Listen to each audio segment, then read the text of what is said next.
Welcome back. This is Sandy with Sandy's Organized Chaos, and today we're going to be doing the sculpted waves inside of our lettering. I know it sounds a little tricky, but I know you guys got this. As always, I'll make sure to put everything I used today down in the description box below, so that way you guys can shop those items if you would like to. If you're new to my channel, don't forget to hit that subscribe button, and let's wake up, prep these tumblers, and slay all day. Let's do this.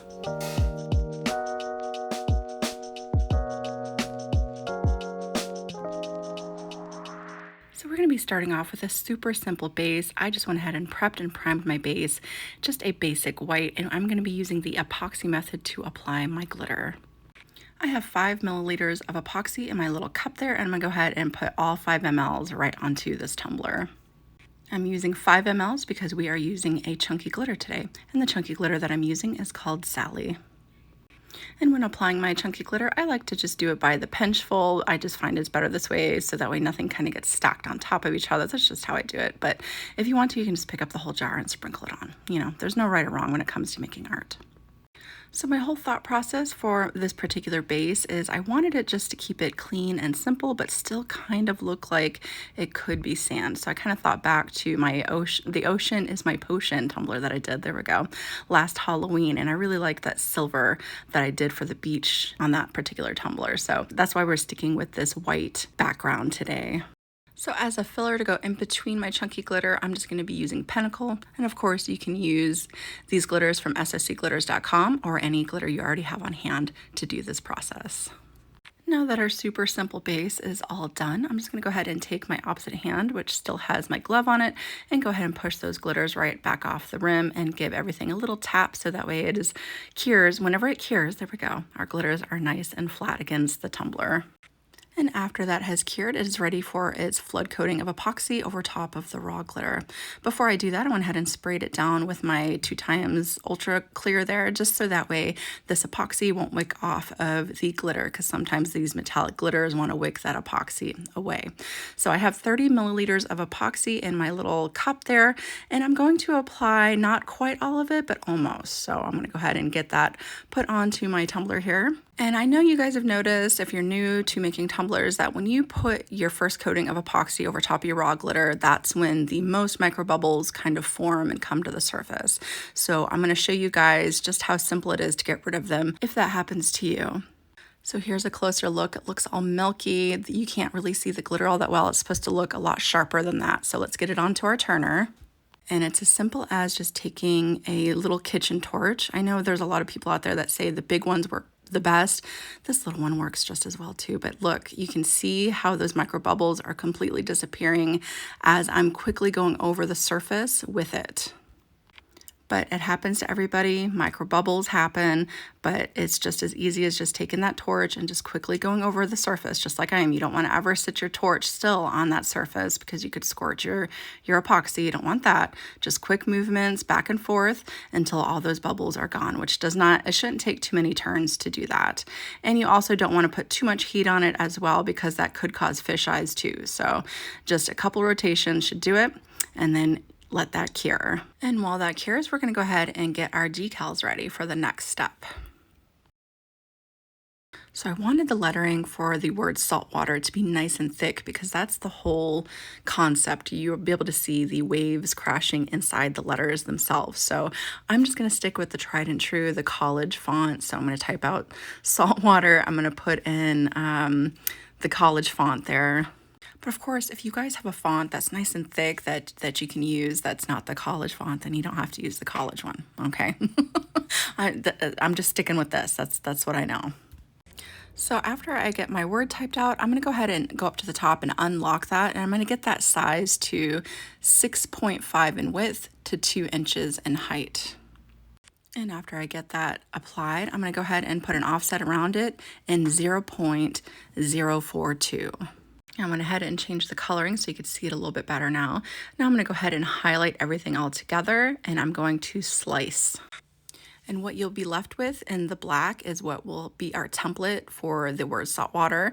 And then the one that's in corally pink is going to be what outlines everything in the end. So now we have those two portions.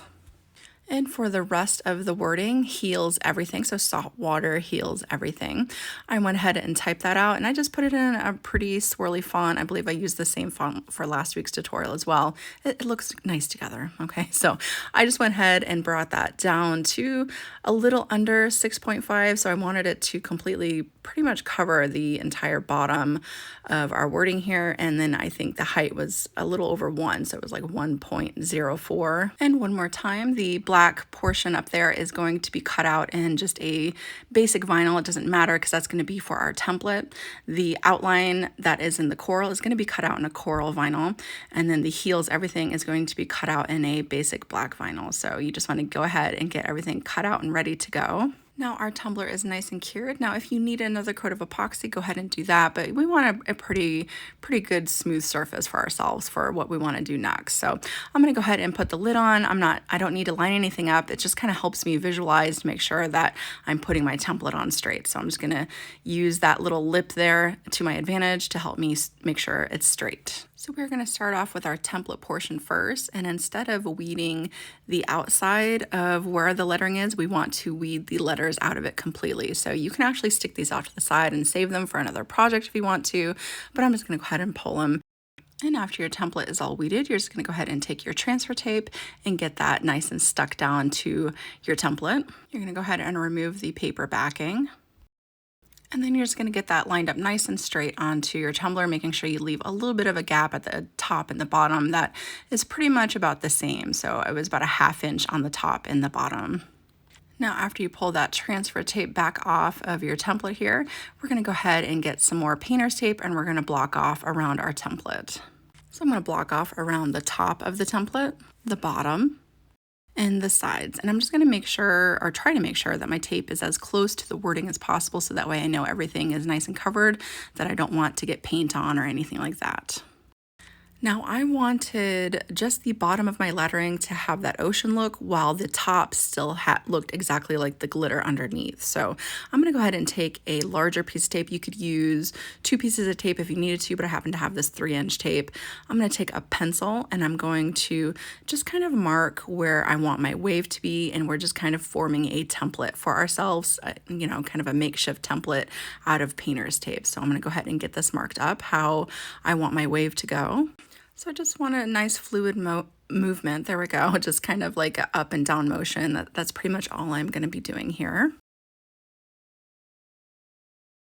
Now, after I got my little makeshift wave template done there, I went ahead and removed the piece of tape off of the tumbler so that way I don't damage the template that's already on the tumbler itself when I go to cut out the wave. So now that that's cut, I'm going to go ahead and take my wave and place it right back down where I would like it to be on the tumbler. Now I'm going to be spray painting because I wanted to add some dabbles around the outside of my tumbler, but if you don't want to use spray paint, you don't have to do that. You could use acrylic paint or alcohol inks, however you guys want to jazz this up, you can do it that way, but I'm going to be using spray paint to do mine today.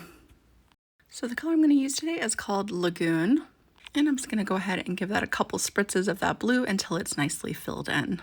Now, after I got that nicely filled in, I went ahead and removed the green painter's tape from around the main template itself. You don't want to remove the template just yet, just the painter's tape. And for those of you that have been watching me for a while, know I love doing these little speckle things. So basically all you do is you take your spray paint and let go as gently as possible until just little spits and sputters come out of the end of the nozzle, and you just kind of do that over top of your tumbler, and it gives it a lot of character, a lot of depth to it. But this is how I add a lot of texture, especially when I do kind of bleach spot look on my tumblers. This is what I do as well to kind of give it more of that bleach spot look. So that's pretty much all we're going to do for the base of the tumbler here. And I decided to add a little bit of coral because those are the colors that I'm going for here. So I'm going to do the same thing where I just hold that nozzle down until it just kind of spits and sputters, and add a little bit of that coral here and there to make sure all my colors kind of go together. Then I'm going to go ahead and let that dry, and then we'll be ready to move on to the next step. Before we finish up our sculpted wave look, I want you to note that that template is still on our tumbler, so that way just that sculpted wave look is in our lettering, not outside of it. So to finish off this look, I'm going to be using Alien's Glitter Snow. Now, when I first came up with this idea to do the sculpted waves last year, Alien's Glitter Snow is the only thing that I really liked that gave it a more realistic wave look to me. I tried with paints and everything, and I just didn't like the outcome of it. I never, however, thought to use puffy paint for the part that I'm about to do. And I've seen a few people do the puffy paints. I've even tried it myself, and I actually really like how the puffy paints turned out as well. So an alternative to the glitter snow, I would have to say the closest would be the puffy paint. But if I'm being real, Aliens Glitter Snow is always my go-to if I'm able to use it, because that just gives, to me, the best sculpted wave look. Anywho, let's move on. Okay, we're using the Aliens Glitter Snow. I'm gonna go ahead and just take a regular flat tip brush. I'm just using this angled brush, and I grabbed a little bit of that Aliens Glitter Snow. This is super simple because we're doing such a small portion. And all you wanna do is simply tap along your wave line there with your glitter snow. And I only wanted to work up so many letters, so I did 3 letters at a time because this stuff dries super duper fast. And I wanted it to come up pretty far up on the lettering because I wanted to give it a very dramatic look. So as you see, I kind of went up almost halfway up my letters at some points.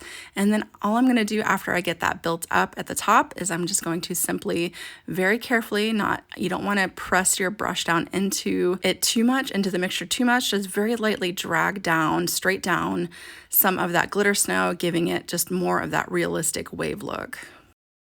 I'm just gonna go ahead and continue on that motion until I get all the way over to the letter R there. So the main thing I can say about when you're using the glitter snow, even the puffy paint, because I did use the puffy paint for some other projects just to make sure I liked it, the messier, the better, the more realistic it looks. So you just want to dabble it on. You want it to be messy. You don't want it to be perfect. If you want it to look perfect, I guess the puffy paint would be the best way to go because that comes out in a very straight line. But I found that if I take the tip of my puffy paint and just kind of dabble that around, it kind of gives this effect as well. So the messier, the better when it comes to doing this. You just get that frothy top part and kind of drag back just a little bit. That's all you got to do. Super easy. Now, after I finished up my main line there, I went ahead and came back through and added just a few more dabbles here and there, just bringing it up as far as I wanted it. You could even bring it all the way up over the, completely saturating the letters in this look. It's up to you, but I wanted some of that glitter still poking through. So that's all I did here.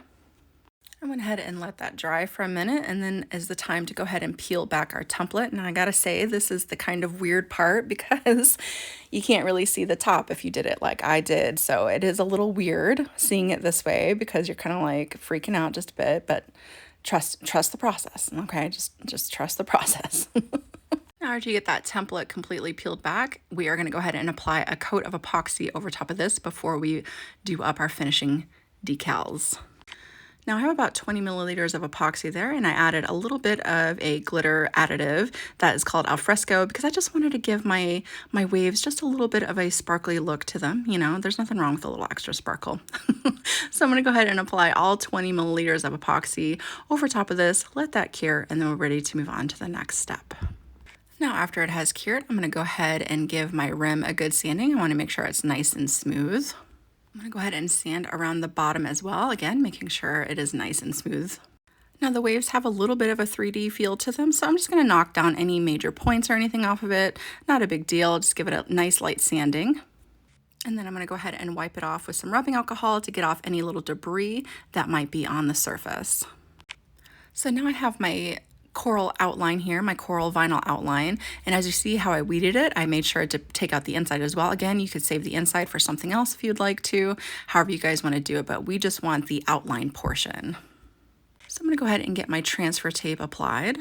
And to make it a little bit easier on myself, I'm going to go ahead and cut apart my lettering where it allows me. So it's about every third letter that I'm able to cut apart, so that's how I'm going to work with it.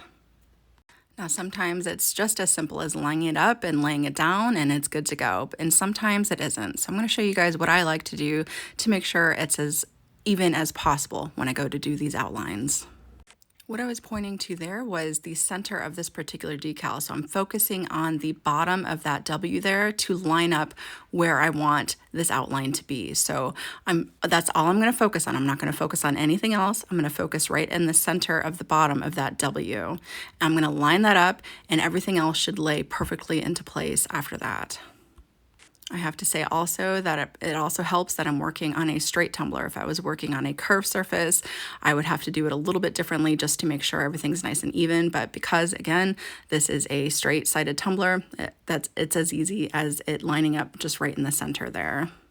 So again, I'm going to show you one more time, just right in the center of my outline here. I'm going to focus on the bottom portion of my E, just like I did with the W. And I'm just going to focus on that only. I'm going to line that up, and then the rest of it, again, should fall right into place. All right, now that our outline is done, we're going to go ahead and finish up our quote here. And I'm just going to take the rest of that quote and line it up on right on the bottom, just like how we had it all laid out in our Cricut. And just to make sure that none of this vinyl is going to lift when I apply the epoxy, since I laid it over top of some other vinyl, I'm going to go ahead and take my blow dryer and just make sure everything is nice and flat against the tumbler surface. And for my new friends, the heat is just going to make that vinyl kind of stretch and form to the surface. But all that's left to do is give it its final coats of epoxy, and she is good to go.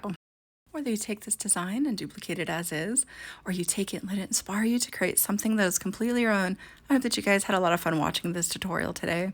Again, if you're new to my channel, don't forget to hit that subscribe button, and I will see you guys next time.